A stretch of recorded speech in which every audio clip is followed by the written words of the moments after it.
अब मैं अपने लक्ष्य की प्राप्ति के लिए साम दाम दंड भेद हर मार्ग अपनाऊंगा।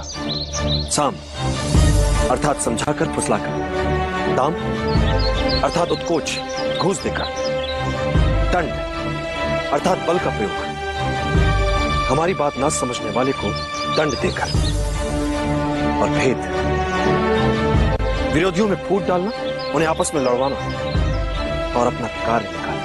कोई भी व्यक्ति असाधारण नहीं होता, किंतु जब साधारण व्यक्ति असाधारण परिस्थितियों में फंस जाता है तो उन्हें सुलझाते समय वो साधारण व्यक्ति भी असाधारण दिखने लगता है। जागती आंखों से सपने देखने का अधिकार उन्हीं को होता है जो सपनों को पूरा करने का साहस भी रखते हैं। और वैसे भी चंद्रगुप्त, जीवन में जब भी कोई निर्णय एक बार कर लो तो पलट कर मत देखो, क्योंकि पलट पलट कर पीछे देखने वाले इतिहास नहीं बनाते। एक बात सदैव याद रखना बचपन, सबसे बड़ा शस्त्र मनुष्य की बुद्धि और उसका विवेक होता है। एक बुद्धिमान योद्धा अपने बुद्धि चातुर्य और विवेक से किसी भी युद्ध में विजयी हो सकता है, फिर परिस्थितियां चाहे कितनी ही विषम क्यों ना हो। मैं जब भी कोई योजना बनाता हूं उसमें दो विशेष बातों का ध्यान अवश्य रखता हूं। योजना का लक्ष्य अचूक हो और किसी भी उपलब्ध वस्तु या बात को घातक हथियार बनाने की क्षमता उस योजना में हो।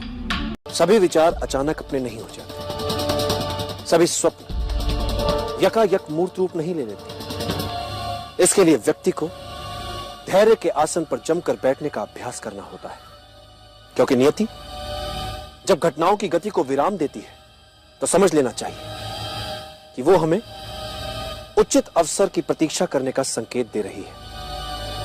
इसलिए धैर्य का साथ कभी मत छोड़ो, यह तुम्हें उपयुक्त समय और उचित अवसर तक अवश्य ले जाएगा। यदि तुम एकाग्रचित हो सको, अपने शरीर के साथ साथ अपने मन पर भी अधिकार कर लो, तो एक साधारण शरीर भी असाधारण कार्य कर सकता है, चाहे जितनी पीड़ा हो। यदि तुम्हारा मन उस पीड़ा को माने ही ना तो। इतिहास में ऐसे कई वीरों के विवरण हैं जिनका सर धड़ से अलग हो गया, किंतु वो युद्ध में लड़ते रहे, रक्त की अंतिम बूंद तक लड़ते रहे। उन योद्धाओं को गौरवान्वित करो, बता दो उन्हें कि अब तुमने संभाला है उनका उत्तरदायित्व। स्त्री का आकर्षण विध्वंसकारी होता है। विश्व में निष्कलंक पौरुष सा सुंदर कुछ नहीं। स्त्री से स्वच्छंद कोई जीव नहीं। स्त्री में पुरुष से 2 गुना भूख, 4 गुना लज्जा और 8 गुना कामुकता होती है। भले ही ये तुम मान लो कि तुमने सब कुछ जान लिया है, फिर भी तुम स्त्री को कभी नहीं जान सकते। जो दिख रहा है उसके आधार पर भविष्य की कल्पना क्यों करते हो चंद्रगुप्त? हम सभी ने अपनी अपनी भूमिका निभाई है, सही दिशा में सही अपेक्षा से कर्म किए हैं।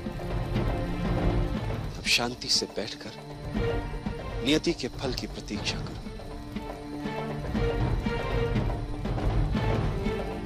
कर्म के अनुरूप ही फल मिलेगा।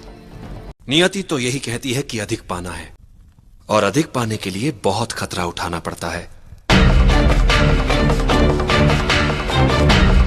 कुछ लोग खतरा नहीं उठाते, जीवन जैसे चल रहा है बस जीते चले जाते हैं। पर जो प्रगति करना चाहते हैं, ऊपर उठना चाहते हैं, जो कुछ उनके पास है उसे दांव पर लगाने से नहीं डरते। संभावना है कि हार जाएं वे, कुछ ना कर पाए वे, पर ये जो कुछ कर दिखाने का प्रयास है यही उन्हें औरों से अलग बनाता है। भले ही वे हार जाए, पर यह संतोष उनसे कौन छीन सकता है कि उन्होंने कुछ अच्छा कर दिखाने का प्रयास तो किया।